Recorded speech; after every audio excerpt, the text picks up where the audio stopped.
meeting down in the kitchen. Oh! Just because you're allowed to use magic now does not mean you have to whip your wands out for everything! You hungry, Harry? You should be alright, Harry. Gave us quite a turn. Harry Potter. Serious. Oh! This is very, very peculiar. It seems that your hearing in the Ministry used to be before the entire original. I don't understand. What does the Ministry of Magic know against me? Show him. You'll find out soon enough.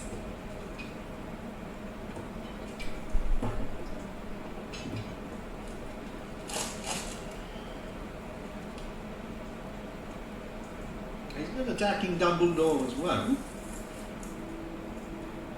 Fudge is using all his power, including his influence at the Daily Prophet, to smear anyone who claims the Dark Lord has returned. The Minister thinks Dumbledore's after his job. But that's insane. No one in their right mind can believe that Dumbledore... Exactly the point. Fudge isn't in his right mind. It's been twisted and warped by fear.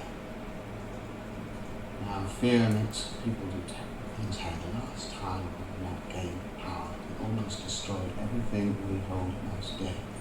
Now he's returned, and I'm afraid the Minister will do almost anything to avoid facing him. Terrifying truth. We think Voldemort wants to build up his army. 14 years ago, he had huge numbers at his command, not just witches, wizards, and all manner of dark creatures. He's been recruiting heavily. We've been attempting to even slay him. But gathering followers isn't the only thing he's interested in. We believe Voldemort may be after something. Serious. Something he didn't have last time. You mean, like a weapon? No, that's enough. He's just a boy. You say much more and you might as well induct him into the order straight away. Good, I want to join. If Voldemort's raising an army, then I want to fight.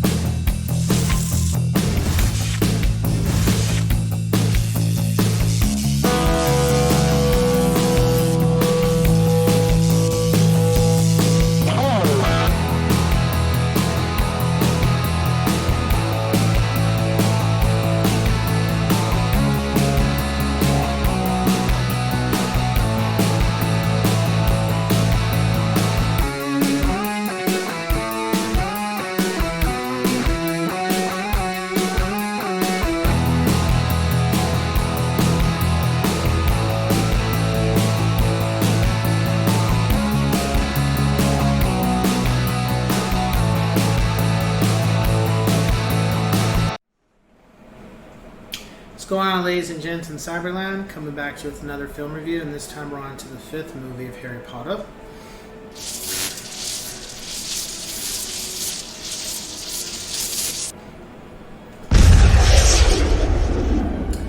Harry Potter and the Order of the Phoenix.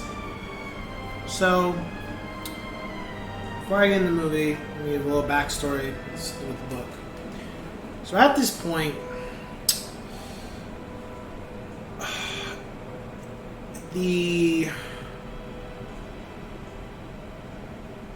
4th movie had already dropped, and people were freaking out about the book. Like, people were ecstatic about seeing the 4th movie, but people in general, if I'm not mistaken, and let me make sure I'm not, because I kind of know when everything was how it was going.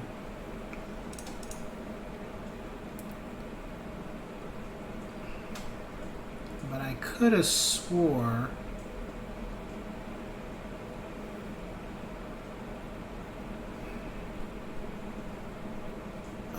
jeez.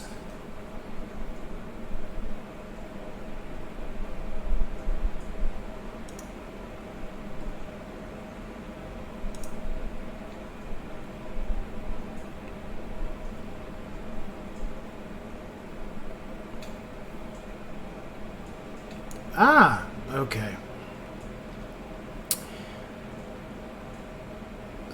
So,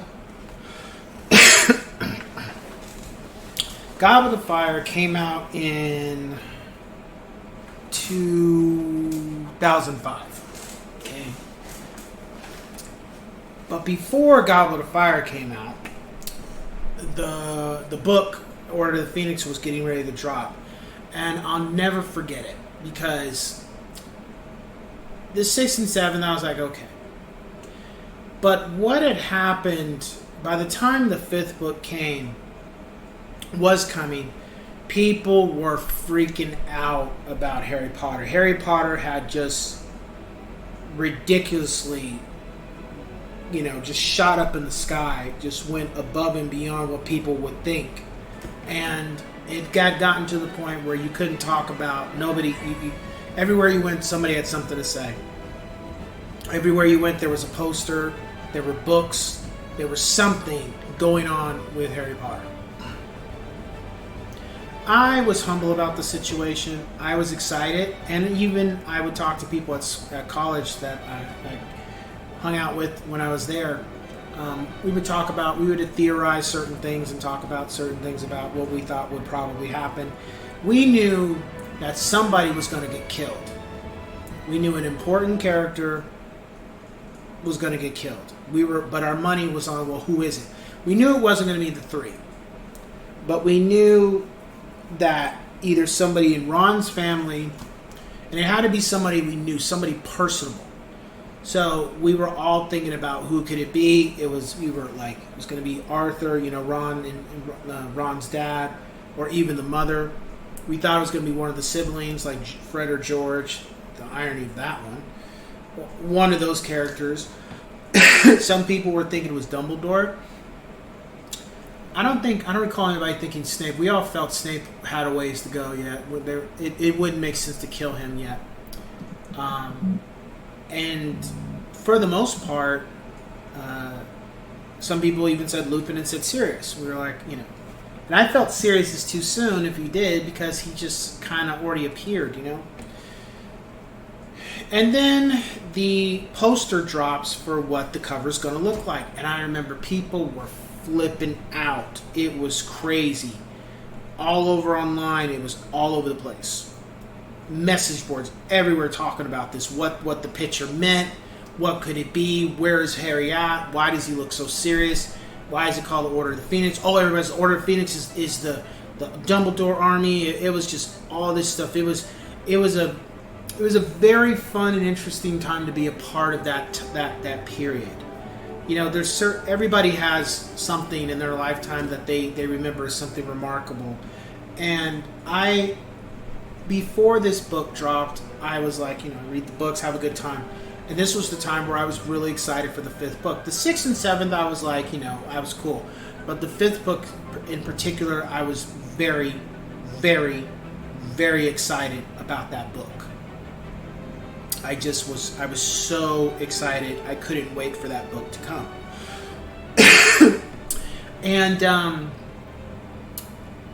it got real serious, because then there came a pre-order, and Amazon literally said that because they were so concerned about somebody getting a copy and scanning it and leaking it online, they said that if you order it by this date and this date only, this is your last day to order it. I ordered mine way before that.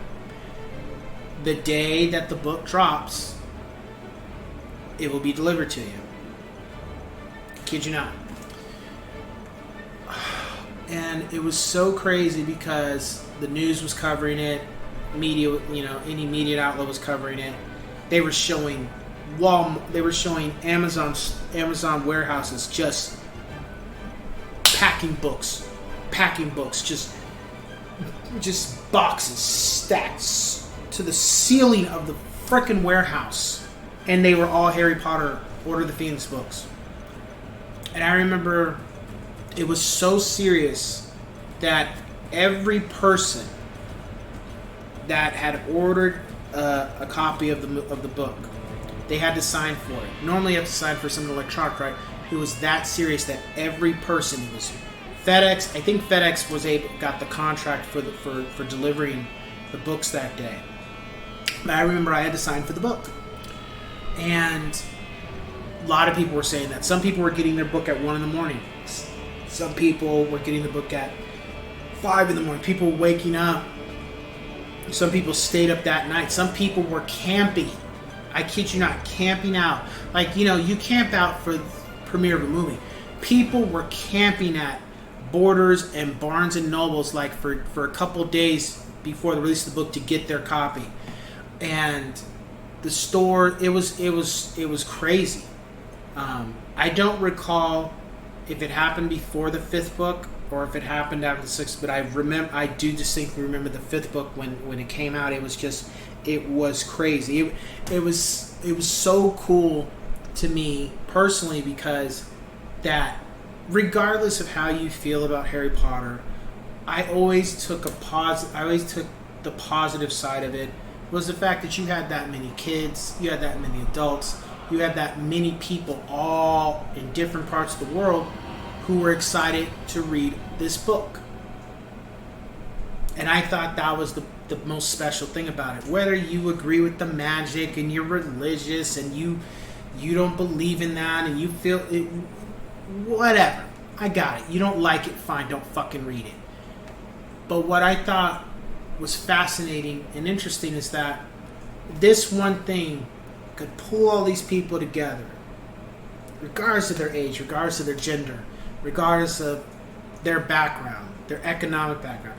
This specific incident could pull all these people together and just sit down and have a hot cocoa at 1 in the morning. Everybody chat and talk and just have a good time. No fighting, no arguing, no cops showing up, no shootings, nobody getting robbed for a book. Everybody's sitting down and literally just talking about they're so excited to read the book. They've been waiting for this, and it was just a very positive situation. I remember. I mean, I didn't sit out. I just ordered mine. I didn't have time to do that. But I was really happy because when the book did drop, I got it, and I think I waited until that Christmas winter session to read it, if I'm not mistaken. But nonetheless, I got it, and it was real big, real thick. And when I read it, I was shocked. I was completely thrown aback about certain things that came up. And then for the first time, seeing Harry actually lose his cool, like really lose his cool. That was interesting to see. And also Dolores Umbridge, the epitome of epitome of evil. I think in some ways of looking, I think she was worse than Voldemort. She was I don't think she should have been sent to Azkaban at the end of the day. I think she should have been executed because, we'll get to that later in the later books. So for the most part, this book is about, Harry being treated like he's a liar, and that he's not telling the truth about Cedric, about Voldemort. He just wants attention. And pretty much the purpose of Harry in this book is to grow up a little bit more, and also start saying the hell with the authority. We're gonna handle this shit ourselves. We're not gonna let anybody dictate to us anymore about what we can and can't learn. And we're going to learn whatever the fuck we need to defend ourselves against Voldemort and his army. And if you don't like it, fuck you. And I felt Harry and Ron and Hermione pretty much just said they got the balls to do it, and they're going to kick ass and take names if they have to. And this was that book that showed that they're willing to do what is necessary.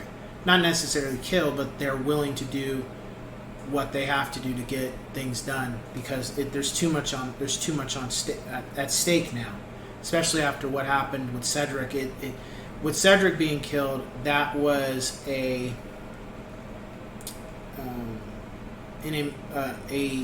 wouldn't say a reminder, but it was It was just to let them know you guys are expendable at some point. If you any one of you guys can get it, you guys aren't kids anymore. You're not exempt from being killed by these bastards. So you guys got to know how to defend yourselves. You're going to have to know how to fight. You're going to have to know how to protect yourself. And there really can't be any error, you know. And I think that was the overall gist. Besides Harry also, you know, dealing with hormones and shit. Because the fourth movie kind of had a little bit of that, but the fifth movie really starts to blossom that to some degree.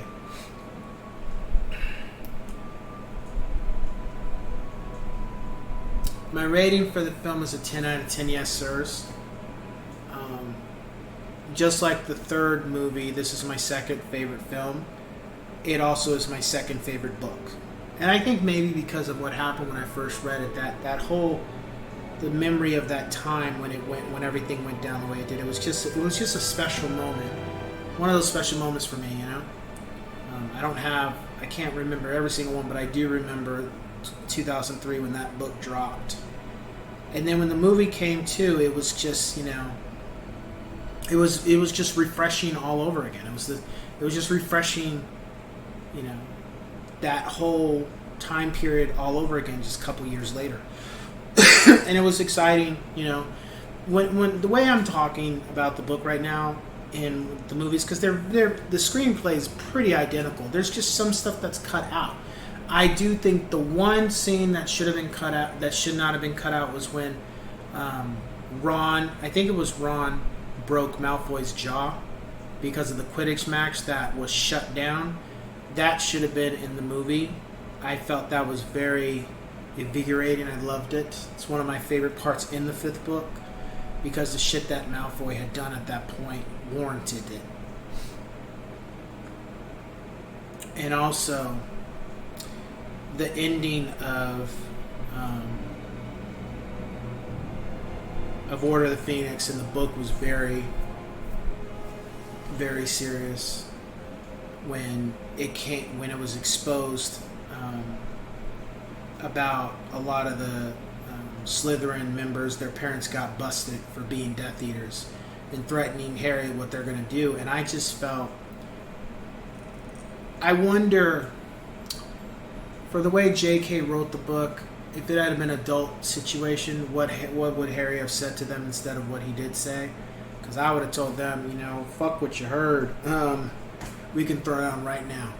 Forget all these idle threats and these innuendos. We can get down right now. I think we've had enough talking up until for the last couple years. I think it's time we handle this shit right now. Because the stuff that Crabbe and Goyle and Draco and a couple other the Slytherin students were saying literally directly to Harry at that point, it warranted that there doesn't need to be any more talking. We need to just throw down and just get this done. Because, you know, they already made it clear they're going to try to kill him. And Harry saying what he said, it should have just been a lot more direct as opposed to him just making comments about these guys' parents. It should have just been like, you know, well, we can go, and then unfortunately it might suck if your parents are locked up and their kid is dead. You know, should have been some shit he should have said like that, you know. But nonetheless, it was a great movie, great story, darker than the fourth book. Just, I didn't see the finale death. We all knew it was coming. We just didn't know who it was, and then when we found out who it was heartbreaking. It's very bittersweet. I think with this character, besides one other character, well, actually a couple other characters, I felt those were probably the ones that hit me the hardest. You know, I mean, I didn't cry, but it was just it's hard to accept, but you gotta accept it. It's like it was one of those things. That being said, if you saw the first four, you know, watch the fifth. That's all I can say. I would not advise you to skip anything for sure. So that being said, I'll catch you guys in the next one. Take care.